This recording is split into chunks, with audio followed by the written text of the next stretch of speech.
응급 상황에서도 119의 도움을 받지 못하는 경우가 있어 구급대의 판단력을 높이기 위한 제도적 보완이 필요해 보입니다. 2015학년도 대학 입시가 아직 완전히 끝나지 않았지만 학원가에서는 일찌감치 재수 행렬이 이어지고 있고 반수생도 많을 것으로 보입니다. 국방부가 상주 공군 사격장 이전에 합의해 상주 지역 최대 수건 사업인 낙동 공군 사격장 이전이 머지않아 실현될 전망입니다. 해군이 항공기 사고 상황에서 승객들을 탈출시키는 능력을 강화하는 훈련장을 만들어 구조 능력이 높아질 것으로 기대됩니다. 여러분 안녕하십니까? 2월 13일 금요일 아침 대구 MBC 뉴스투데이입니다. 오늘 우리 지역은 맑은 하늘을 보이는 가운데 아침에는 다소 춥겠고 낮 기온은 어제와 비슷하겠습니다. 주말 동안에는 기온이 많이 올라서 포근하겠는데요. 일요일 밤부터는 비 소식이 있습니다. 자세한 날씨 정미옥 기상캐스터입니다. 네, 오늘은 어제보다 옷차림 따뜻하게 하고 나가셔야겠습니다. 대구의 현재 기온 영하 3.1도, 안동은 영하 6.3도, 의성의 경우에는 영하 11.9도로 어제 같은 시각보다 4도가량 기온이 내려가 있는 상태인데요. 게다가 바람까지 다소 강하게 불어오면서 체감 온도는 이보다 더 낮은 편입니다. 낮 동안에는 대체로 맑은 하늘 보이는 가운데 대기는 계속해서 건조하겠고요. 낮 기온 어제와 비슷할 것으로 전망됩니다. 주말인 내일 낮 기온은 오늘보다 2배가량 껑충 뛰어오르겠습니다. 대구가 13도, 안동은 10도까지 올라 매우 포근하겠는데요. 하늘도 맑아서 야외 활동하기 참 좋겠습니다. 일요일에도 기온은 많이 오르겠지만 차차 흐려지기 시작하겠고요. 또 밤에는 비가 내리기 시작해 전적으로 확대가 되겠습니다. 이 비는 다음 주 월요일까지 이어지겠습니다. 날씨였습니다.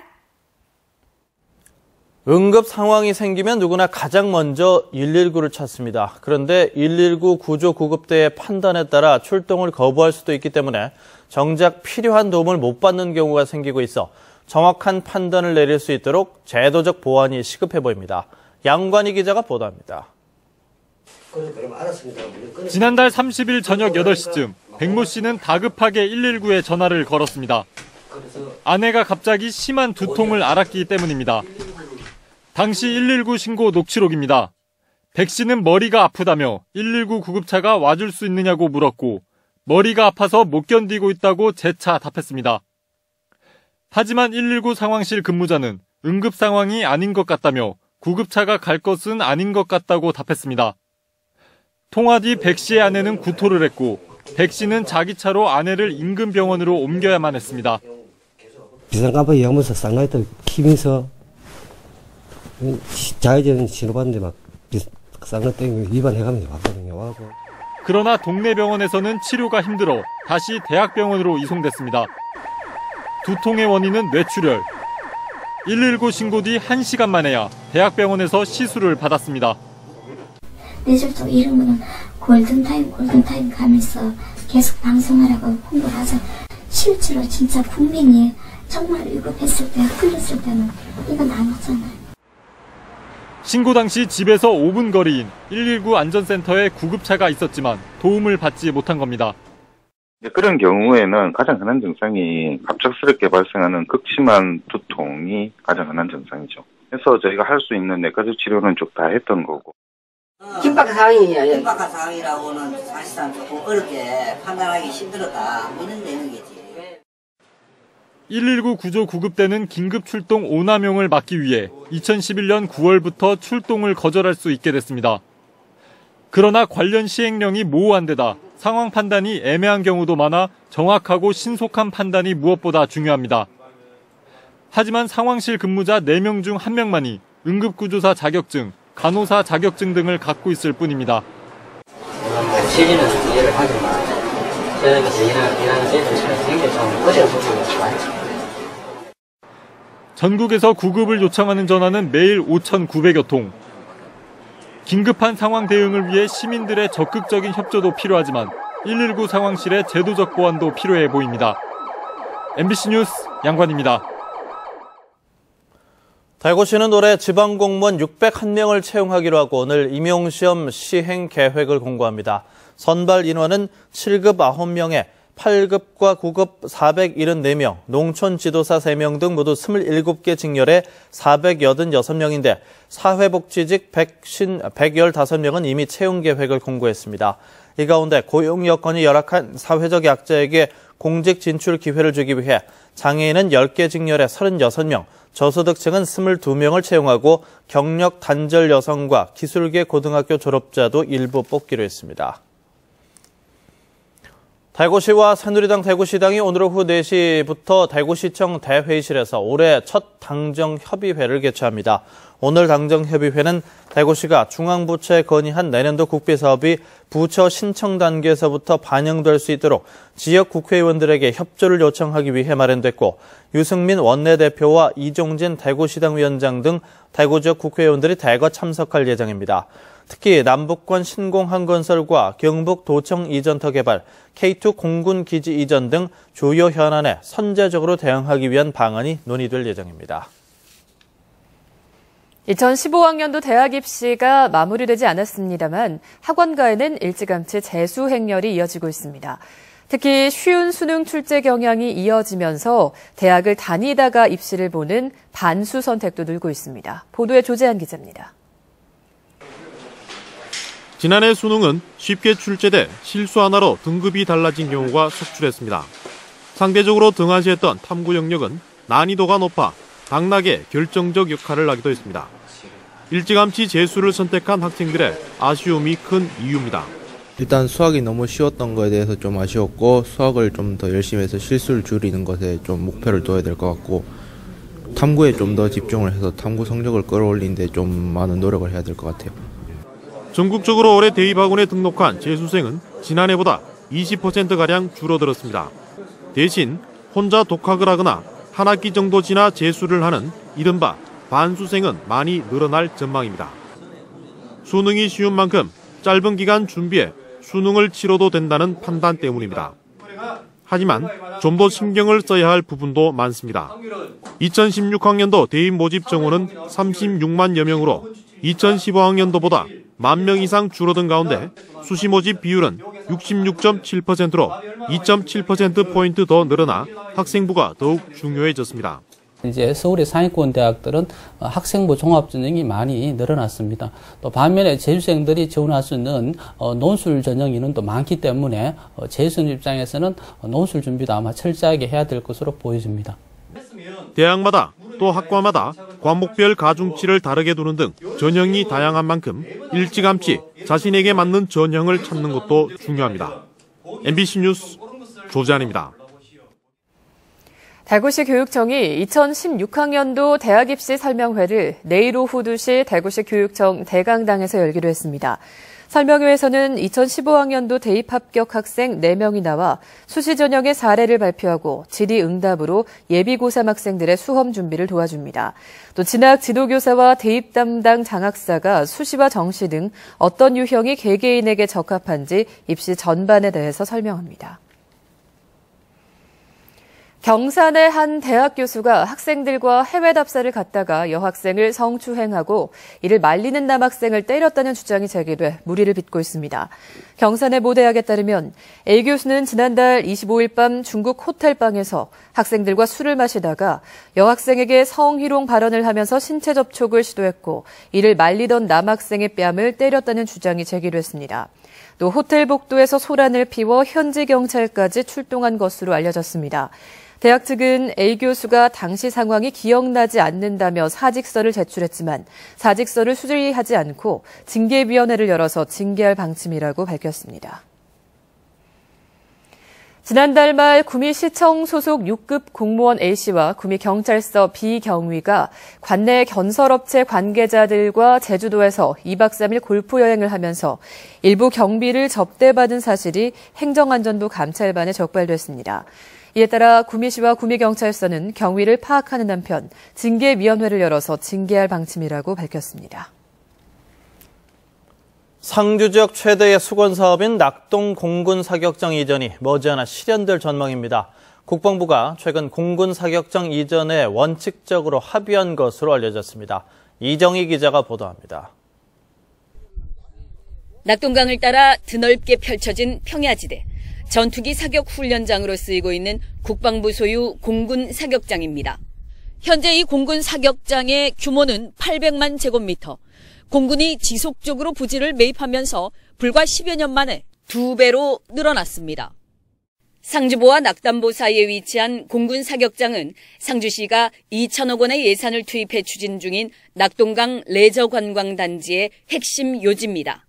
도청기전이라든가 경마공원 할 적에도 정말 유치에 개발에 정말 장애 요인이 되고 이 낙동강 수변 레저 레포츠 개발을 저쪽 해야 되는데 지난 60여 년간 지역에 적지 않은 고통과 피해를 줬던 낙동 공군 사격장 이전에 국방부가 전격 합의한 것으로 알려졌습니다. 국방장관하고 공군 총장하고 이전을 전제로 하고 그다음에 이제 실무 계획단을 만들어서 추진하자 이렇게 합의됐어요. 이전 방식은 경상북도 상주시가 국방부로부터 낙동 사격장을 매입한 뒤 별도 부지를 확보해 기부하는 쪽으로 의견을 모았습니다. 조만간 실무 협의를 위해 국방부 산하와 지자체 차원의 이전 사업단이 구성될 예정입니다. 그동안 절대 불가 방침이었던 국방부가 이전으로 방향을 튼 데는 첨단 전투 장비와 기술로 사격 훈련 방식이 크게 변화됐기 때문입니다. 하강에서 사격하던 것이 지금 한 백리 후방에서 포탄을 떨어뜨리고 비행기 갑니다. 굳이 평지 도심 주변에서 사격 훈련할 필요가 없다. 지난 1957년 미 공군 사격장으로 시작됐던 낙동 사격장이 이전하면 경북의 낙동강권 관광 지도에도 일대 변화가 예상됩니다. MBC 뉴스 이정희입니다. 대구시의회는 오늘 제231회 임시회 제3차 본회의를 열고 대구광역시 영유아 보육조례 일부 개정 조례안 등 각 상임위원회별로 올라온 43건의 안건을 처리합니다. 최기령 의원은 5분 자유 발언을 통해 신천을 세계적인 생태 하천으로 만들 것을 촉구할 예정입니다. 또 대구광역시 축제 선진화 추진 특별위원회는 지역 축제와 육성 조례 제정, 축제 평가 시스템 구축 등 특별위원회 활동 계획안을 채택한 뒤 폐회할 예정입니다. 저비용 항공사 제주항공이 오늘부터 대구 베이징 노선에 취항합니다. 월수 금요일 주 3회 대구국제공항에서 밤 11시 20분에 출발해 현지 시각 새벽 1시에 도착하고 귀국 항공편은 현지 시각 화목 토요일 새벽 2시 15분에 베이징 서우두 국제공항을 출발해 새벽 5시 10분 대구공항에 도착합니다. 세월호 참사 이후에 긴급 상황에서 신속하게 탈출을 유도하는 구조 능력에 대한 관심이 높은데요. 해군이 항공기 사고 상황에서의 탈출 능력을 강화하는 훈련장을 포항에 만들었습니다. 보도에 장미쁨 기자입니다. 초속 18m의 비바람과 파도가 몰아치는 악천후 속에서 갑자기 항공기가 추락합니다. 후미 부분의 승무원들은 가까스로 먼저 탈출하고 조종사는 비상 착륙을 시도합니다. 동체는 바다에 빠져 완전히 뒤집혀버린 상황. 헬기를 타고 현장에 도착한 해남 구조대원이 로프를 이용해 승무원들을 끌어올립니다. 해상 비상 상황에서 조종사가 살아 돌아오기 위해서는 실전과 가장 유사한 형태의 훈련이 필수적입니다. 자신의 목숨을 지키고 동료 전우를 살리기 위해 생환훈련은 항시 최악의 상황 조건을 부여해 진행되고 있습니다. 이 훈련은 해군 항공기가 적군 해역에 불시착한 상황을 가정했지만 민간 항공기의 갑작스런 추락 사고에도 활용이 가능합니다. 실제 비상 상황과 가장 유사한 훈련을 실시하기 위해 해군은 총 사업비 135억 원을 들여 각종 첨단 장비를 설치했습니다. 초속 23m에 달하는 강한 비바람과 파도를 만들어내는 조류 발생기와 항공 모형을 자유자재로 움직일 수 있는 크레인 등을 모두 갖췄습니다. 해군은 국내에서 유일한 이 훈련장이 전투력 강화와 구조 능력 향상에 도움이 될 것으로 기대하고 있습니다. 오늘 준공한 세계적 수준의 생환 훈련장은 조종사들을 더욱 강하게 단련시켜 우리 해군의 전투력 강화에 기여하게 될 것입니다. 앞으로 이곳에서는 해군 항공기 조종사 교육뿐만 아니라 해양경비 안전서와 국민안전처 구조대원의 해상 전문 교육도 이뤄질 예정입니다. MBC 뉴스 장미쁨입니다. 대구지방법원은 단체 교섭을 거부한 혐의 등으로 기소된 택시업체 대표 A씨에게 벌금 150만 원을 선고했습니다. A씨는 지난 2013년 8월 중순쯤 임금 단체 협약 체결을 위해서 전국 택시산업노동조합 대구지역본부와 단체 교섭을 벌이던 중 정당한 이유 없이 교섭을 거부한 혐의로 기소됐습니다. 택시업체 대표 A씨는 월급 지급대 조합비 등을 일괄 공제한 뒤 노조에 건네주도록 규정한 단체 협약 내용을 위반한 혐의도 함께 받았습니다. 대구은행과 대구신용보증재단이 서민상권을 활성화시키기 위한 협약을 맺었습니다. 이번 협약을 통해서 대구은행은 대구신용보증재단에 20억 원을 출연하고 신용보증재단은 서민들에게 300억 원을 보증 지원하게 됩니다. 지역 소상공인들이 지원을 받기 위해서는 개업한 지 석 달이 지나야 하고 신용보증재단으로부터 서민상권 활성화 협약 보증서를 발급받으면 됩니다. 설을 앞두고 대구 소방안전본부가 어제 대구 서문시장에서 화재 예방 캠페인과 전통시장 장보기 행사를 열었습니다. 대구 소방공무원과 의용소방대원 60여 명은 설을 맞아 전통시장 화재 예방 의식을 높이기 위한 캠페인을 펼치고 전통시장 활성화를 위해서 제수용품을 구매하는 시간을 가졌습니다. 경상북도가 설 명절을 앞두고 구제역 확산에 따라서 폐쇄했던 도내 14개 가축시장 가운데 4곳을 임시 개장했습니다. 구미가축시장은 지난 2일에 이어서 오는 17일, 문경은 지난 8일에 이어서 오늘 임시 개장합니다. 영천과 예천 가축시장은 어제 임시로 문을 열었습니다. 경상북도는 설 연휴 뒤 구제역 상황을 봐가면서 임시 개장을 이어갈지 아니면 다시 휴장할지 여부를 결정할 것이라고 밝혔습니다. 다음은 희망 2015 나눔 캠페인에 성금을 보내주신 분들입니다.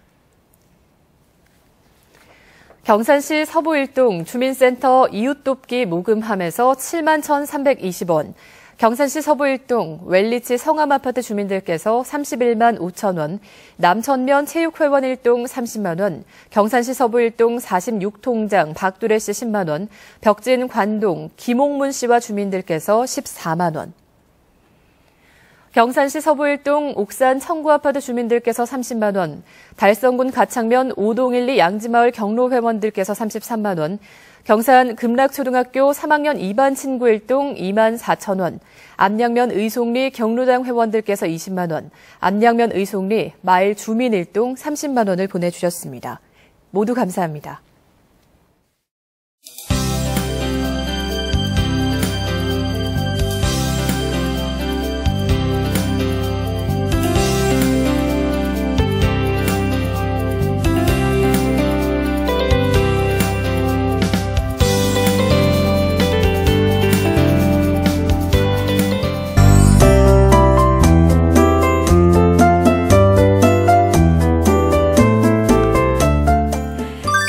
어제보다 옷차림 따뜻하게 하고 나가셔야겠습니다. 대구의 현재 기온은 영하 3.1도, 안동은 영하 6.3도, 의성의 경우에는 영하 11.9도로 어제 같은 시각보다 약 4도가량 기온이 내려가 있는데요. 여기에 바람이 다소 강하게 불어오면서 체감온도는 이보다 더 낮은 상태입니다.